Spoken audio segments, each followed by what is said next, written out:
কালকে আমরা খালামুর নিজের বাসায় কি কি খেয়েছিলেন জানেন? গরুর মাথার গুস্ত, ইলিশ মাছ, ডিম ভর্তা, মাছ দিয়ে আলু শাক, আরো কত কি।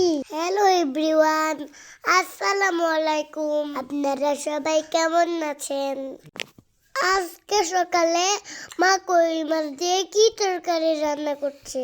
টমেটো আর বেগুন দিয়ে। আর এই তরকারিটা অনেক মজা হয়েছিল। প্রথমে মা কই মাছগুলো বেছে নিচ্ছে আর আরেক চুলায় তরকারি ভাজছে। ওটা পেঁয়াজের সাথে বেছে নিলে ওটা তাড়াতাড়ি সিদ্ধ হয়। আরে বসানোর আগে আমার মা রুটি রান্না করেছে। আর এই রুটিগুলো রুটি বেকার করেছে, এই জন্যই এত ছোট ছোট, আমার মতো কিউট কিউট ছোট। আলুটা কষানো হলে মা বেগুন দিয়ে দিচ্ছে। মা, এখন তুমি আমার বউকে শেখাইও। শিখাবো, তুমি আগে বয়সটা দিয়ে নাও। তরকারিটা যত কষাবেন ততই মজা হবে। পাশের চুলায় মা করলা রান্না করছিল। রান্নার জন্য আলুটা পেঁয়াজ ভেজে নিতে হয়। আর এইগুলা ভাজা হলে তো মরিচের গুঁড়ো দিয়ে দিয়ে দিবে। তারপরে দিয়ে দিবে একটুখানি পানি। আবার ভালোভাবে নাড়তে থাকবে। যে খুঁটি দিয়ে আমার আম্মু পিটুন দেয়, সেই খুঁটি দিয়ে রান্না করছে। তারপরে আম্মু ইলিশ মাছগুলো দিয়ে দিল। ইলিশ মাছ আমার জন্য আমার মতো ছোট্ট ছোট্ট। তারপরে দিয়ে দিল করলা। আমার কিন্তু ভালোভাবে কষিয়ে নিয়ে সে ভালোভাবে নেড়েছে। এখন ঢেকে দিবে। এখন আম্মু মরিচ দিয়ে দিল। পাশে তরকারিটা রান্না হয়েছে নাকি দেখি তো। মা তো টকবক করে ফুটছে। বাবা আম্মুকে কথা বলে আম্মু যেইভাবে ফুটে ওভাবেই টকবক করে ফুটছে। তরকারিটা মনে হয় রান্নাই হয়ে গেছে, ফুলছে। এখন দিয়ে দিবে ধনে পাতা কুচি। ব্যাস, তরকারিটা রান্না শেষ। এই তরকারিটা অনেক মজা হয়েছিল, যদিও আমি খাই নাই। মামা খেয়ে বলেছে মজা হয়েছে। হতেই হবে, এটা তো দেখছি কই মাছ। তারপরে আমরা চলে গেলাম উঠানে। আমাদের মুরগিগুলো পাকা পেঁপে খাচ্ছিল। আর আমি তো মহা খুশি। আপনারা কি জানেন আমাদের মুরগিগুলো আন্ডা পরে সুন্দর সুন্দর।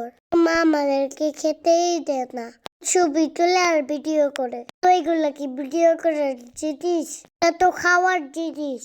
আমি আমি কত যত্ন করি মুরগিগুলোকে, দেখে দেখে রাখি। একটা তো ডিম ডিম দেওয়া উচিত। তারা কি বলেন? তারপরে আম্মু আমাদের ঘর কষে তত ঘরের মতো এইভাবে বাতিয়ে দিল। আজকে কুকুর আমাদের ব্রাউন কুকুরটাকে নিয়ে গিয়েছিল বস্তা ছিঁড়ে। তারপরে একটা বড় ভাইয়া এনে দিয়েছে। দুপুরবেলা আমরা গুস্ত দিয়ে ভাত খেয়েছিলাম, আমি আর জারিফ খালি গুস্ত খেতে চায়। আমি লক্ষ্মী বাচ্চা, আমি সবজিও খাই। আম্মু পাশুতে পিটুনি দিয়ে আমাদেরকে সব খাওয়ায়। আমরা এখন সব খেতে পারি। আমাদের জন্য আলাদা রান্নাই করতে হয় না। আপনারাও আপনাদের বাচ্চারাকে সব খাওয়াবেন। আমরা দুই ভাই ভাত খাওয়ার পর ঝগড়া করছিলাম। হ্যাঁ, যে কান্না করবে তাকে বের করতে নিব না, তাই না? যে কান্না করলে তাকে বাবার কাছে তাকে হাবের বাসায় পাঠাবো না, আমাকে তুমি কানলে, কান্না করলে কে তোমাকে কেন আমি আদর করবো? আমি কি তোমাকে মেরেছি? কি আম্মু, আমি কি তোমাকে মেরেছি? আদর আদর কি কে সুন্দর কইরা আদর আদর। হয়েছে হয়েছে লাগবে। বিকেলবেলা মা পাস্তা রান্না করছিল। তার রান্নার জন্য পাস্তা আর ডিম সিদ্ধ করেছিল। আর এখানে আছে হলুদ কালার ফুলকপি, গাজর, সাইডে 2টা টমেটো দিয়ে একটা সস বানাইতে হবে। তারপরে চিলি ফ্লেক্স, মরিচের গুঁড়ো, পাপরিকা গুলো দিয়ে ভালোভাবে নাড়তে হবে। ঠাসা ঠাসা মরিচের গুঁড়া দিয়েছে, আমরা কম খেতে পারি। আজকে বাবাকে আমরা বিচার দিয়ে দিব।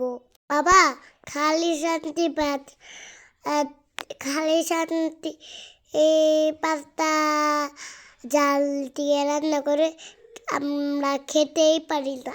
পরে বাবা শান্তিকে ধুরুম ধুরুম করে বকে দিবে। তা রান্না করলে সবজিগুলো ভালোভাবে নেড়ে নিতে হবে। তারপর দিয়ে পাস্তাগুলো দিল গোলমরিচ, তারপরে আবার নাড়াচাড়া মজা। তো নাড়াচাড়া হতেই হার্টফুল হয়ে যাচ্ছে। তুমি নাড়াচাড়া দেখতে দেখতে হার্টফুল হয়ে যাচ্ছ? হ্যাঁ, এত পাকা কথা কিভাবে শিখো তুমি? বাবা শিখায়? হ্যাঁ। তারপরে দিয়ে দিবে কাঁচামরিচ, জিরা, মুরগির গোস্ত আর ডিম। হয়ে গেল আমাদের পাস্তা রেডি। আর আম্মু আমার খুন্তি দিয়ে নাড়াচাড়া করে নিচ্ছি। তারপরে বাটিতে অনেকগুলো পাস্তা ঢেলে দিল। আর সেইগুলো মা, আমি আর চারি মিলে মজা করে খেলাম। কেমন লাগলো বন্ধুরা আমার ভিডিও? যদি ভিডিও ভালো লাগে তাহলে অবশ্যই কমেন্ট করেন। আমার পেজটা ফলো দিয়ে যাবেন। আর কমেন্ট কিন্তু একেবারেই ভুলবেন না।